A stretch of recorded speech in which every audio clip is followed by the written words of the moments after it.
C'est un drame qui a bouleversé le Cameroun. C'était il y a 4 mois environ. La mort d'Albert Ebossé à l'issue d'un match en Algérie. Une contre-expertise camerounaise contredit l'autopsie algérienne.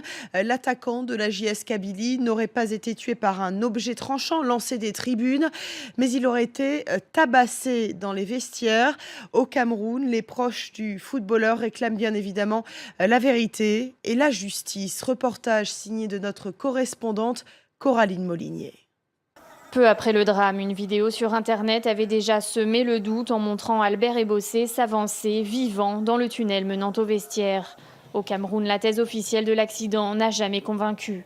Il était vraiment impossible qu'une ardoise, bon, c'est vrai qu'il y en a beaucoup, mais les ardoises, je ne sais pas quel genre d'ardoise pouvait filer quelqu'un jusqu'à l'intérieur des vestiaires pour pouvoir l'abattre. Vraiment, il y avait des doutes à cela. Rendu public ce samedi à Douala, le rapport de contre-autopsie réalisé par le docteur Mounet provoque un tollé en concluant formellement à un assassinat. Nous avons le traumatisme sur l'épaule, marqué par la luxation. Nous avons ce coup direct ayant conduit à la section de la clavicule et le coup porté sur la calotte d'une violence telle que la calotte s'est enfoncée. Tous ces éléments montrent manifestement qu'il y a eu lutte.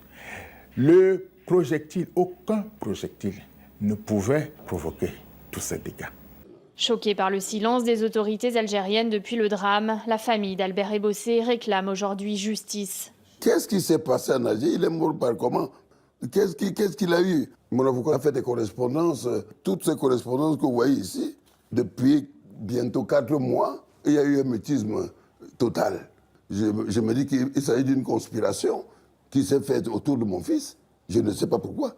En attendant les conclusions de l'enquête algérienne, les avocats de la famille d'Albert Ebossé entendent porter l'affaire devant les instances du football mondial à Zurich, le siège de la FIFA.